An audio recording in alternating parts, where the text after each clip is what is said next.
Mattheo laid on the couch by the crackling fire, his slender figure draped elegantly, lazily sprawled out like a lion on his throne. One arm rested behind his head as he inhaled leisurely on a cigarette, smoke spilling out from between his perfectly shaped lips. His gaze wandered to the window, where the snowflakes continued to gently fall outside, a stark contrast to the warmth within the cabin. Mattheo tapped his foot impatiently on the wooden floor, his irritation growing with each passing minute. The rest of the study group was already 10 minutes late, and he was getting tired of waiting. He took a drag from his cigarette, the smoke curling around his face as he exhaled slowly. "Where the hell are they?" he muttered to himself. Mattheo groaned in frustration. He hated studying, and the last thing he wanted to do was waste his time on potions. But his friends had insisted that they needed to study for the finals, saying that they were going to be difficult as hell. He rolled his eyes as he exhaled a stream of smoke. "I can't believe I let them rope me into this."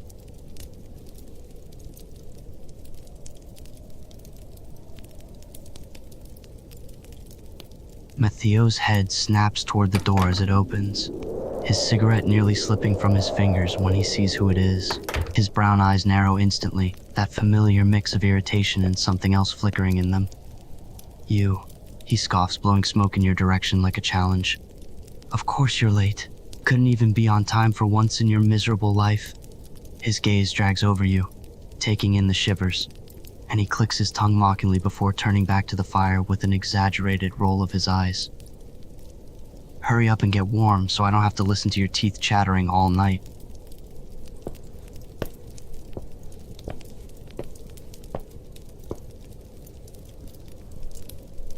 Mattheo's smirk is downright venomous as he tilts his head to look at you, cigarette dangling from his lips. "Oh, now you care about details." He flicks ash into the fireplace, and watching it sizzle, his eyes flick over your still shivering frame before he mutters under his breath, "Probably got lost in the snow, or smart enough not to show up."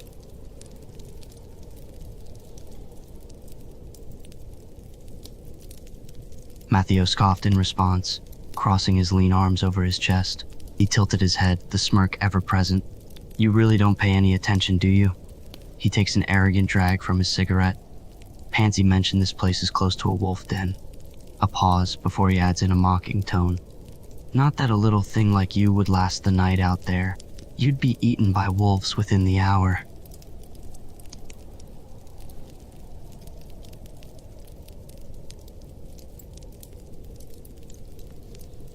Mattheo chuckles at your bravado, his smirk only growing wider. He takes another lazy drag from his cigarette, eyeing you with a mix of amusement and irritation. "Well, isn't that cute? Little princess thinks she knows everything." He moves from the couch to circle you, leaning against the fireplace so that he towers above you. "But you really should learn to pay attention to those little details.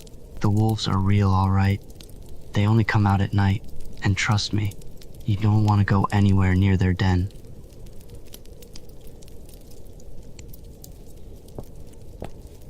Mattheo's smirk drops instantly. He straightens up, cigarette nearly forgotten as he watches you move toward the window. "Don't even think about opening that," he snaps, voice sharp with warning. "You really want to see a pack of starving wolves up close?" Then his tone shifts to something dangerously sweet. "Or are you just trying to get eaten so I don't have to deal with you anymore? How considerate."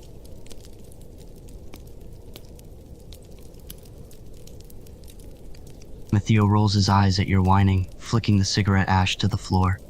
"What the hell do you think, smart one? Can't believe I'm stuck here with you of all people."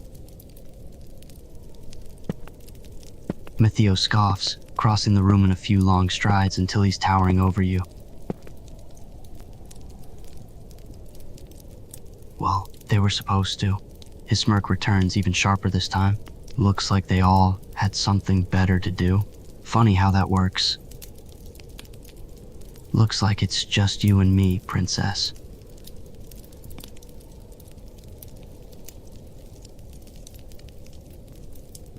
Mattheo leans down slightly, his brown eyes glinting with something between amusement and irritation. It looks like it's just you and me, he draws, voice low, almost a challenge. His gaze flicks over your face as he straightens up again. Unless you'd rather go outside to wait for them. A slow smirk curls at the edge of his lips. Though I doubt even you are that desperate to get eaten by wolves. Mattheo's hand shoots out and grabs your wrist before you can reach the door. Hold it. His tone is firm, his grip surprisingly strong. You really think you can just walk out into the snowstorm to get back to the castle? You'll freeze to death within the first 5 minutes.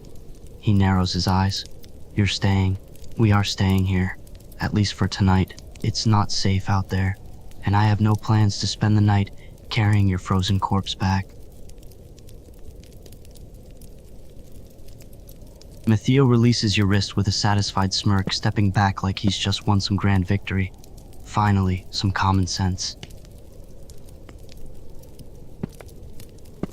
He walks over to the couch and flops down again, stretching his legs out as if claiming territory. Don't worry, I won't bite, unless you want me to. A beat of silence before he adds, you can take the other end of the couch, or stand there like an idiot for all I care. Mattheo watches you with a raised brow, cigarette dangling from his lips as he observes your movement toward the hot chocolate. Oh, now you're being useful, he mutters, but there's no real bite to it, just his usual sharp tone. He exhales smoke lazily before adding, make me one too while you're at it. Then he narrows his eyes slightly. And don't even think about poisoning mine.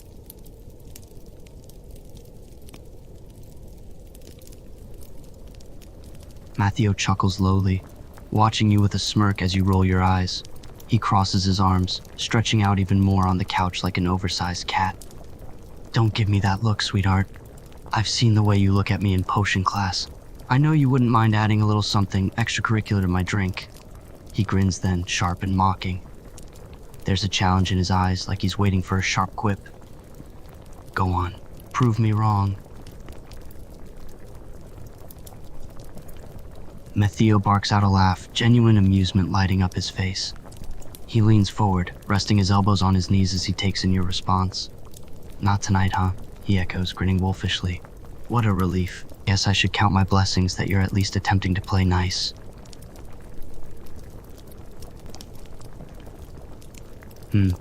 You're offering to poison me with sugar, eh?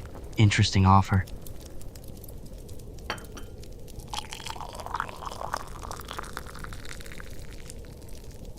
He taps his pretending to mull it over, eyes glinting with mischief. 2 marshmallows. Definitely 2.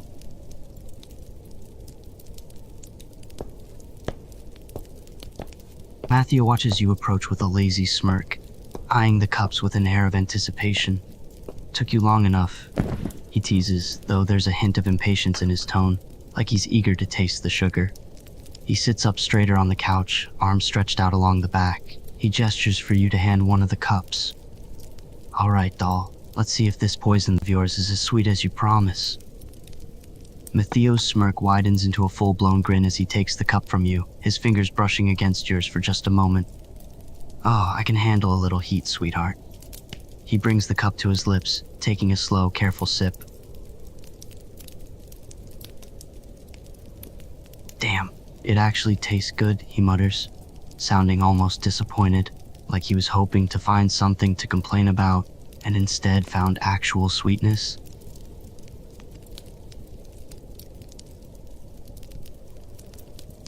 As the fire dances and flickers across your face, casting a warm glow, Mattheo finds himself transfixed for a moment. The firelight softens your features, making you look almost gentle. He watches intently, his heart quickening in his chest. He swallows, trying to brush off the feeling as mere curiosity, but he can't shake the way his heart is suddenly racing. He tries to tell himself it's nothing, just the heat from the fire. But something about this moment feels different, more intimate.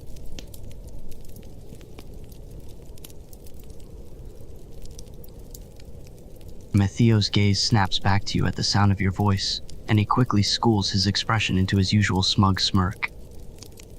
What? Can a guy enjoy his drink in silence? He tries to brush it off, taking an extra long sip of his hot chocolate to buy himself a moment. His heart is still racing, and he prays you can't hear how loud it's thumping. He narrows his eyes at you, trying to regain his composure. Or are you just desperate for my attention, doll?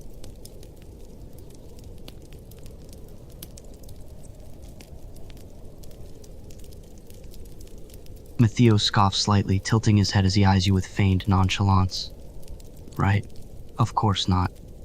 His gaze flicks over your face again as he takes another sip of his hot chocolate. There's a flicker of something like curiosity in his eyes. His heart is still going too fast, and it's starting to piss him off. He shifts on the couch, trying to get comfortable. Everything suddenly feels too warm in the cabin. You're being awfully pleasant tonight, he comments, voice tinged with suspicion.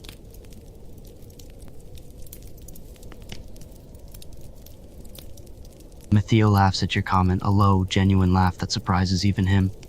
He leans back on the couch, resting a hand on his stomach, and grins at you. Oh, is that it? You're just being nice so I won't throw you out into the snow. He pretends to be offended, placing a hand dramatically over his heart. I'm wounded, darling.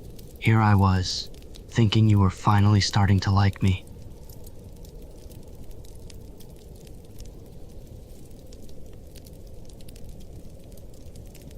Mattheo's smirk fades instantly as his gaze locks onto the window. The firelight flickers against the glass, casting shadows that move unnaturally, too fast to be just snowflakes. Speaking of which, he mutters, voice suddenly low and serious, the wolves are out. A beat of silence as he watches them circle outside like ghosts in the blizzard. Then he glances back at you with a sharp grin. So, still want to take your chances with me instead?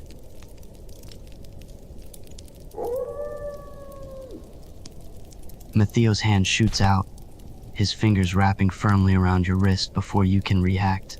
His grip is warm and unyielding as he pulls your cup away and sets it down with a sharp clink. Let's go check them out, he murmurs, voice dripping with challenge, like this is some kind of game to him. His brown eyes glint in the firelight as he tugs you toward the window. The wolves are closer now, their yellow eyes gleaming through the snowstorm like distant stars. Mattheo doesn't look away from them when he adds, unless you're scared. Mattheo's fingers thread through yours effortlessly, his grip tight and possessive. He doesn't even seem to realize he's doing it as he tugs you forward, closer to the window, closer to the wolves. His chest nearly pressed against your back now, he leans forward, his breath hot against your ear. Good, he says softly, voice almost lost in the howl of the wind. Because I'd hate to think you were a coward, doll.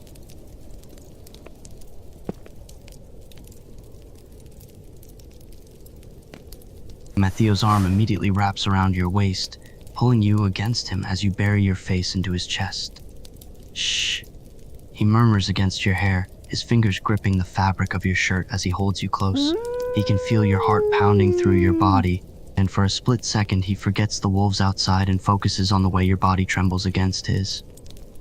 You're all right, he whispers, his voice rough. I've got you. Mattheo can feel your body trembling against him, the fast rise and fall of your chest betraying your fear. He tightens his grip on you, drawing you even closer as he rubs gentle circles on your back. Hey, breathe, doll, he whispers roughly, his cheek pressed against the top of your head. It's all right. They can't get inside, okay? You're safe with me.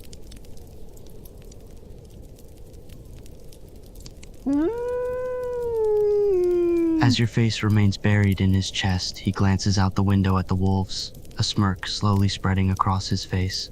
He watches them prowling outside in the snowstorm, yellow eyes gleaming like distant stars. He chuckles softly against your hair, amused by the way you're clinging to him like a lifeline. Oh, and here I thought Gryffindors were supposed to be brave, he murmurs, his chest rumbling with the sound of his voice. It's all right, doll. I won't let anything hurt you.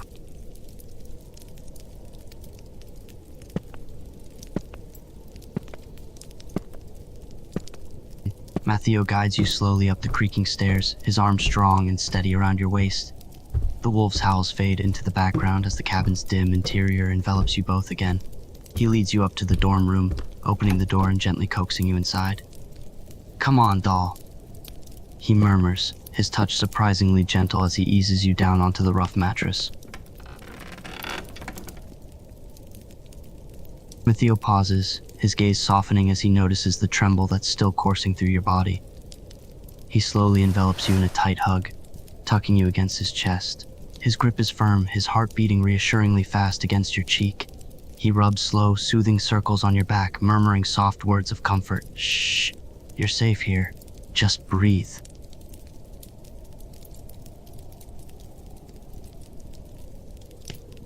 Mattheo exhales, the tension slowly leaving his own body as he melts into the embrace. His arms tighten around you just a fraction, not to trap you, but like he's afraid you'll pull away first. "There we go," he mutters against your hair, voice quieter now, almost tender. "See, not so scary when I'm here." Then his thumb brushes lightly over your spine in an absent-minded rhythm, like he doesn't even realize he's doing it anymore.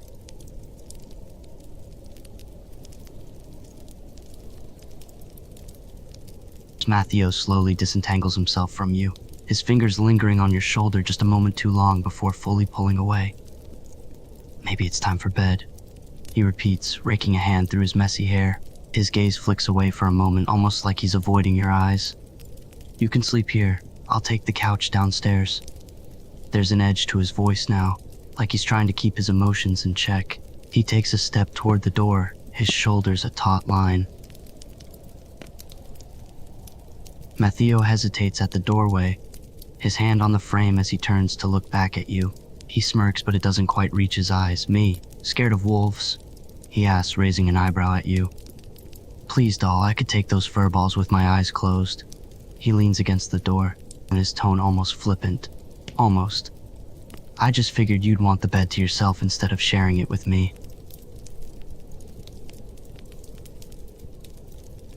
Mattheo's breath hitches almost imperceptibly at your offer. His fingers flex against the doorframe, knuckles whitening for a second before he forces himself to relax. "No, it's okay," he says quickly, too quickly. "I'll stay downstairs.